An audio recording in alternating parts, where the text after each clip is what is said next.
What's up, everyone? Jason here, the King of Programming. Today we're talking about 3 ways that you can improve the quality of your programs. So as you guys know, we've talked a lot about program design fundamentals. A lot of the reviews we've done, we've talked about things like exercise order, exercise selection, and again, just kind of a command of the fundamentals, which is super, super important. Now, if we take it a step further and we get a little bit deeper, there are 3 things that come to mind when I think of a great program, especially if you're working with general population clients, which most of us are. So this is going to be something that will allow you to take your clients' results to the next level, but long term.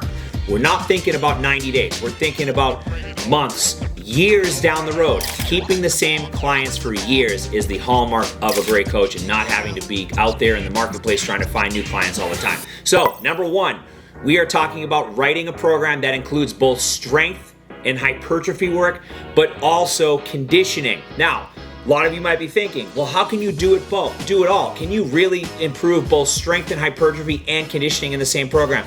The answer is yes, you definitely can. And the reason is because conditioning serves as a bridge between our strength and hypertrophy sessions. It allows us to improve our ability to recover between sessions. Our aerobic system is so important to improve things like recoverability, how long we live, our ability to tolerate stress. And if we think about the recovery process as a whole, it requires the ability to drive nutrients to working muscle. The recovery process requires energy.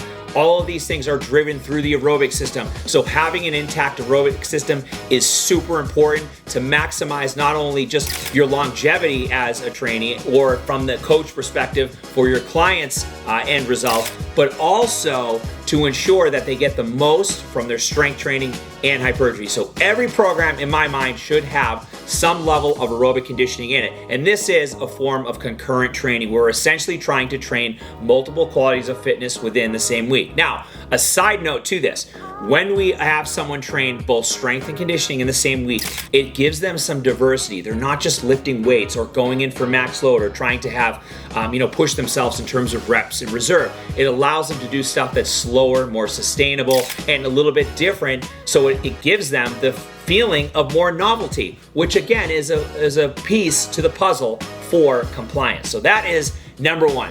Number 2, make sure you use the right training split.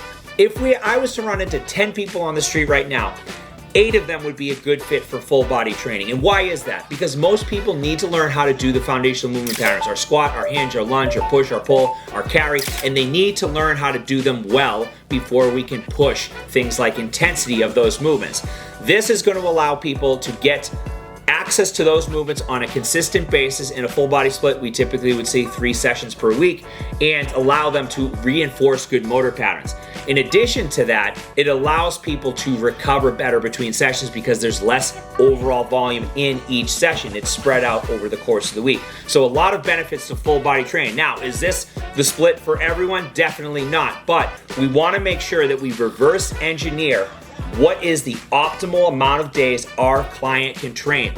Oftentimes people will say, I can train 5 days a week. When you dig as a coach and you ask them under worst case scenario, what is the most amount of sessions you could get in, you often find a different answer.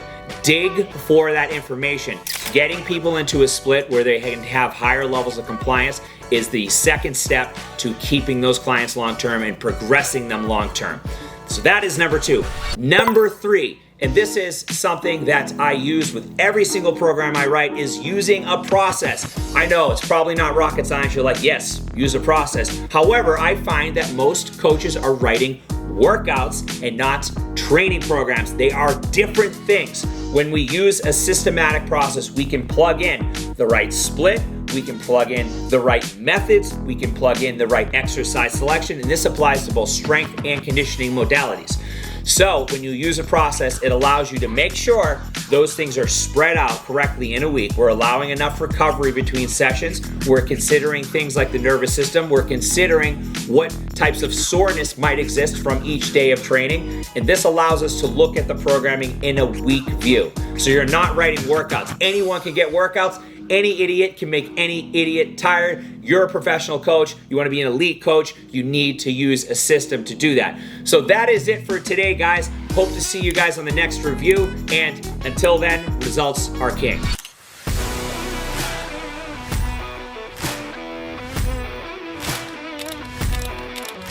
program available on the internet today. I think it's very difficult to find a trainer like Jason that... Since joining Everyday Heroes, I feel like I've stopped working out and actually started training.